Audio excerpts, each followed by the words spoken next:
Hello friends, welcome to my channel GNM nursing complete study by Aayushi Chaudhary. आज हम anatomy and physiology पढ़ेंगे, unit first the cell. आज हम पढ़ेंगे कि सेल का स्ट्रक्चर कैसा होता है और उसका फंक्शन कैसे करता है सेल। हम देख लेते हैं स्ट्रक्चर। ये सेल का स्ट्रक्चर है और इसमें ये डिफरेंट टाइप्स के इसके पार्ट्स हैं। तो हम देख लेते हैं आगे सेल क्या होता है, कैसे उसका स्ट्रक्चर होता है, कैसे वो फंक्शन करता है। सबसे पहले हम इसकी डेफिनेशन देख लेते हैं। डेफिनेशन होती है cell is the smallest sorry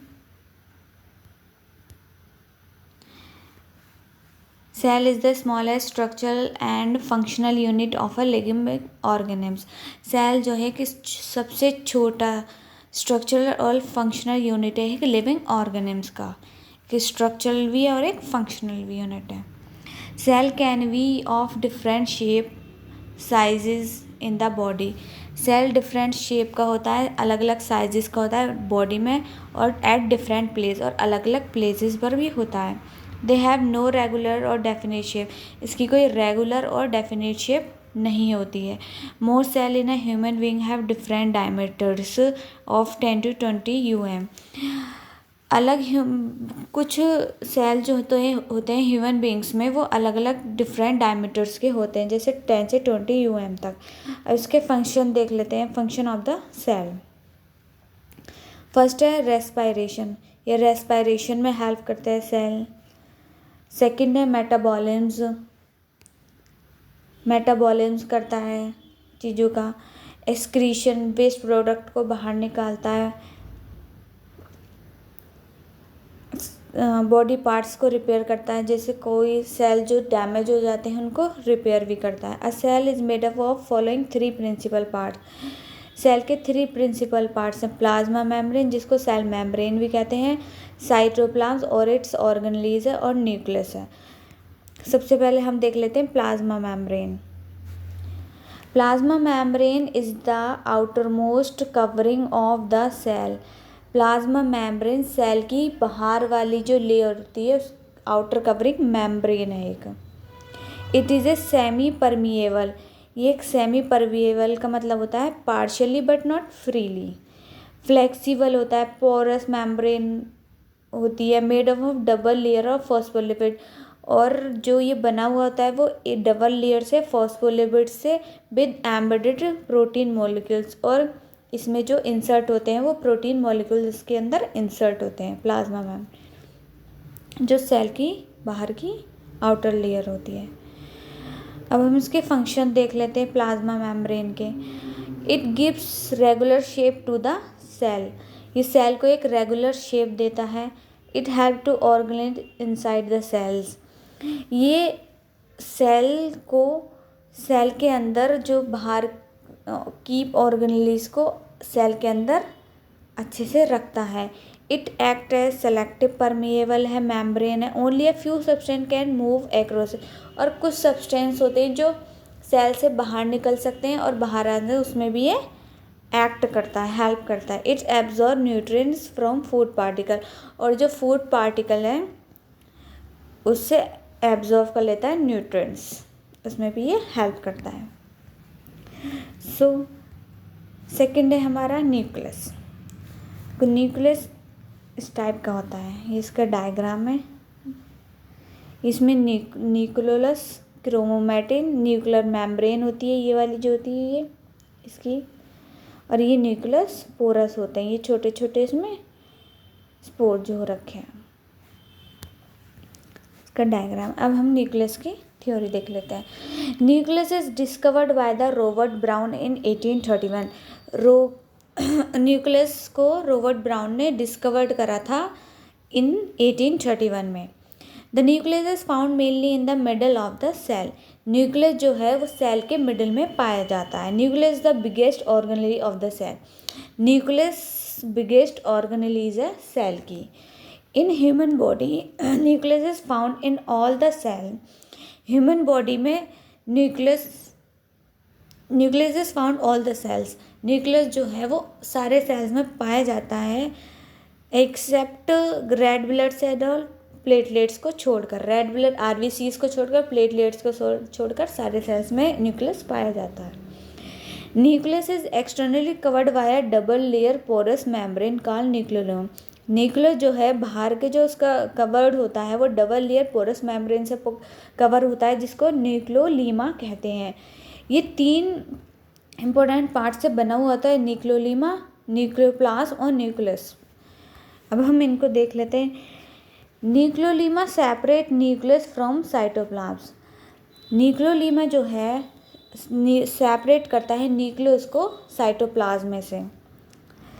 nucleoplasm fluid inside the nucleus, nucleus के अंदर फ्लूइड होता है, इसको न्यूक्लियोप्लाज्म कहते हैं। Nucleus is a dark staining structure, nucleus जो है वो एक डार्क स्टेनिक स्ट्रक्चर है जिसका सिंथेसाइज करता है आरएनए, राइबो न्यूक्लिक एसिड। इसके फंक्शन देख लेते हैं। Control all the activities of the cell, जो सेल की सारी एक्टिविटीज़ होती हैं उसको कंट्रोल रखता है। Divide the cell into 2 daughter cell, 2 daughter cells में ये सेल को डिवाइड करता है। डायरेक्ट प्रोटीन सिंथेसाइज, और प्रोटीन को डायरेक्ट सिंथेसाइज करता है। अब हम देख लेते हैं cytoplasm. Cytoplasm is also known as protoplasm, cytoplasm को ही हम प्रोटोप्लाज्म कहते हैं। It is a clear jelly like fluid filled inside the cell, ये क्लियर साफ जेली लाइक फ्लूइड होता है जो सेल में भरा हुआ होता है। It is composed of 2 parts, इसके 2 पार्ट्स हैं, साइटोसोल और ऑर्गेनेलीज। साइटो मतलब होता है सेल और सोल मतलब होता है सॉल्यूशन, और सोल मतलब सॉल्यूशन। और अब ऑर्गेनेलीज जो होती हैं इसमें अलग अलग पार्ट्स होते हैं। देखो ये सेल है, सेल के अंदर ये जो ऑरेंज से कलर का भरा हुआ है ये फ्लूइड है, इसको हम साइटोप्लाज्म या प्रोटोप्लाज्म कहते हैं। और इसी में जो है ये माइटोकॉन्ड्रिया, न्यूक्लियस, ये सब यहाँ पर इनसाइड रहते हैं, इसके अंदर साइटोप्लाज्म के अंदर। अब हम देख लेते हैं ऑर्गेनेलीज। ऑर्गेनेलीज में सबसे पहले आता है mitochondria. It is also known as power house of the cell, इसको power house of the cell भी कहते हैं। It is the site of ATP production, ये ATP का प्रोडक्शन भी करता है। It's shaped like a comma, ये कोमा लाइक शेप का होता है, ग्लोबुलर शेप जो होती है इसकी। It is also double membrane, इसकी जो मेम्ब्रेन है वो डबल होती है, डबल मेम्ब्रेन का बना हुआ होता है। देखो ये इसका स्ट्रक्चर है, इसमें ये इसकी बाहर की आउटर मेम्ब्रेन, ये इनर मेम्ब्रेन, ये ऑर्गेनेल मॉलिक्यूल्स एंड O2 है इसमें अंदर। और ये जो है इसका देखो ये क्रिस्टई, जो फोल्डेड लाइक स्ट्रक्चर है इसके अंदर, इसको क्रिस्टई बोलते हैं। और जो फोल्ड लाइक स्ट्रक्चर के ये है इसको हम मैट्रिक्स बोलते हैं। और ये छोटे छोटे ये पोर्स जो है इसको रेस्पिरेटरी एंजाइम्स बोलते हैं, माइटोकॉन्ड्रिया के अंदर होता है।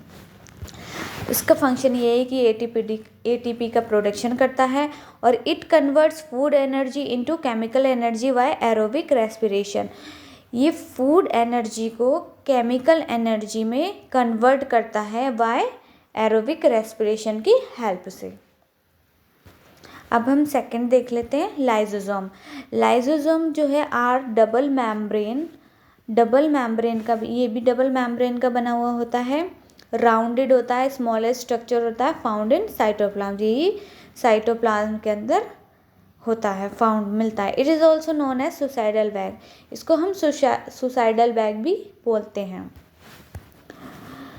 इसको सुसाइडल बैग इसलिए बोलते हैं क्योंकि जो सेल डैमेज हो जाते हैं तो उनको ये इनगल्फ कर लेता है अपने अंदर, इसलिए इसको सुसाइडल बैग बोलते हैं। अब इसके फंक्शन देख लेते हैं हम। आउटोलाइसिस ऑफ सेल, सेल का ऑटोलाइसिस करता है, मतलब ब्रेक डाउन ऑफ जो सेल होते हैं उनको ब्रेक डाउन करता है सेल को। Destruction of old cell, old cell को बिल्कुल ख़त्म कर देता है, बैक्टीरिया को ख़त्म कर देता है। और destruction of unwanted material found inside the cell, जो भी कोई सेल के अंदर अनवांटेड मटेरियल होता है उसको भी ये ख़त्म कर देता है, मतलब डैमेज बिल्कुल प्रॉपर तरीके से। अब हम देख लेते हैं ribosome. Ribosome small rounded free and fixed membrane, ये छोटा राउंड शेप का फ्री फिक्स्ड डबल मेम्ब्रेन होता है जो इंट्रा सेलुलर मतलब होता है सेल के अंदर, organelle found in the cytoplasm में पाया जाता है। इसका फंक्शन है it is site of protein synthesis, ये प्रोटीन का सिंथेसाइज करता है। अब हम देख लेते हैं गोल्जी बॉडीज़। गोल्जी कॉम्प्लेक्स को एपरेटस, गोल्जी बॉडीज़ ये सब कहते हैं। It is a collection of membranous tubules vesicles found always in the neighbourhood of the cell, इस सेल के पास में पाया जाता है। गोल्जी बॉडीज़ जो होती हैं ये एक मेम्ब्रेनस ट्यूबुलस लाइक स्ट्रक्चर होता है जो कि सेल के पास में पाया जाता है। देखो ये इसका स्ट्रक्चर है, ये ऐसे देखो, ये इससे हो रहा है ट्रांसपोर्ट वेसिकल्स अलग अलग जगह सिक्रेटिंग होती हैं वेसिकल्स इसके अलग अलग जो इसमें से निकलती हैं बाहर को। ये इसके फंक्शन, क्योंकि ये अलग बाहर जाकर wrapping and packaging department of the cell, तभी इसको wrapping and packaging department of the cell कहते हैं, क्योंकि यहाँ से ही जो भी कुछ भी मतलब सेल के अंदर से जा रहा है, न्यूक्लियस के अंदर से जो भी कुछ बाहर जा रहा है, कोई भी सेल बैक्टीरिया बाहर, तो वो एक रैपेजिंग और पैकेजिंग डिपार्टमेंट होता है सेल का। ये गोल्जी बॉडी जो होती है क्योंकि सेल के बिल्कुल पास में होता है, यहीं से ट्रांसपोर्ट होते हैं हर चीज़। Modification of produce to proteins, ये प्रोटीन को मॉडिफिकेशन भी करता है। अब देख लेते हैं एंडोप्लाज्मिक रेटिकुलम। एंडोप्लाज्मिक रेटिकुलम होता है it is a complex series of tubules, ये कॉम्प्लेक्स सीरीज है ऑफ ट्यूबुलस की तरह होता है। Whose walls are made up of unit membrane, जिसकी जो वॉल है वो यूनिट मेम्ब्रेन से बनी होती हैं। ये 2 टाइप्स का होता है, there are 2 types of endoplasmic reticulum जो है वो 2 टाइप्स का होता है। फर्स्ट है स्मूथ एंडोप्लाज्मिक रेटिकुलम, सेकेंड है रफ एंडोप्लाज्मिक रेटिकुलम। ये है एंडोप्लाज्मिक रेटिकुलम, इसमें ये छोटे छोटे गोल लाइक स्ट्रक्चर्स हैं, ये इनको राइबोसोम्स कहते हैं। ये रफ लाइक स्ट्रक्चर बोला जाएगा ये पार्ट जो होगा, और जो ये दिख रहा है एकदम स्मूथ लाइक स्ट्रक्चर, ये इसको बोलते हैं स्मूथ एंडोप्लाज्मिक रेटिकुलम। उसके फंक्शन देख लेते हैं। ये सिंथेसाइज एंड स्टोर, सिंथेसाइज करता है और प्रोटीन को स्टोर करता है। स्टोर कैल्शियम, कैल्शियम को स्टोर रखता है। Play role in muscular contraction, उसका जो मेन रोल होता है वो मस्कुलर कॉन्ट्रैक्शन में होता है, मस्कुलर को कॉन्ट्रैक्शन करता है। Modification and packaging of protein, modification करता है एंड पैकेजिंग करता है प्रोटीन का। सिंथेसाइज मतलब होता है एक चीज़ में से दूसरी चीज़ में, जैसे केमिकल से बायोलॉजिकल क्रिएट करना। माइक्रोफिलामेंट और माइक्रोट्यूबुल्स, ये माइक्रोविली है, ये माइक्रोफिलामेंट है, इसके बारे में पढ़ेंगे तो समझ में आ जाएगा। Microtubules are long hollow structure, microtubules जो है वो एक लॉन्ग होलो स्ट्रक्चर है, जो इसके ये जो पार्ट्स बने हुए हैं ये लॉन्ग होलो लाइक स्ट्रक्चर्स हैं। On which chromosomes mitochondrial secretion granules move from one part to cell to another part, ये एक पार्ट में से दूसरे पार्ट में को ट्रांसफर होते हैं सेल में। इनके फंक्शन देख लेते हैं। Help in the movement of the cell, ये सेल को मूवमेंट कराने में हेल्प करता है। Responsible for change in the shape of the cell, और सेल की जब शेप चेंज होती है तो उसमें भी ये रेस्पॉन्सिबल होता है, जिम्मेदार होता है चेंज कराने में। अब हम सेंट्रियोल्स और सेंट्रोजोम्स देख लेते हैं। These are two short cylinder visible only during cell division. ये 2 सिलेंडर होते हैं जो कि सिर्फ जब दिखाई देते हैं जब सेल का डिवीज़न होता है। जब सेल एक से दूसरे ऐसे करके डिवीज़न होता है तभी जो सेंट्रियोल्स और सेंट्रोजोम्स होते हैं ये तभी दिखाई देते हैं। ये जो होते हैं न्यूक्लियस के एकदम बिल्कुल पास में होते हैं। और अब उसके फंक्शन देख लेते हैं हम। हेल्प ड्यूरिंग सेल डिवीज़न, ये सेल डिवीज़न में हेल्प करते हैं। जब सेल का डिवीज़न होता है तो ये हेल्प करते हैं। Helps in dividing each chromosomes in 2 chromatids, ये हेल्प करते हैं हर एक क्रोमोसोम्स को। जब क्रोमोसोम जो है डिवाइडिंग होता है अलग पार्ट में तो उसको क्रोमैटिड्स बोलते हैं, तो ये इसमें भी हेल्प करता है। देखो ये हमारा न्यूक्लियस है, ये ठीक है, ये हमारा सेल है। ये इसके पास में देखो बिल्कुल पास में गोल्जी बॉडीज़ हैं जो रैपिंग और पैकेजिंग का वर्क करती हैं। ये छोटे छोटे लाइबोसोम्स हैं जिनको हम सुसाइडल बैग भी बोलते हैं। ये साइटोप्लाज्म है जो कि फ्लूइड लाइक स्ट्रक्चर होता है, ये इसमें भरा हुआ से जो है। ये सेल मेम्ब्रेन है जिसकी आउटर लेयर है ये। अब हम यहाँ देख लेते हैं, देखो ये माइटोकॉन्ड्रिया है ये, जिसमें ऐसे फोल्डेड क्रिस्टल होते हैं, इसमें आपको दिखाई दे रहे होंगे यहाँ पे। ये वैक्यूल है, ये माइक्रोट्यूबुल है और ये एंडोप्लाज्मिक रेटिकुलम है। देखो एंडोप्लाज्मिक रेटिकुलम कुछ स्ट्रक्चर इसका स्मूथ है और कुछ स्ट्रक्चर इसमें रफ है।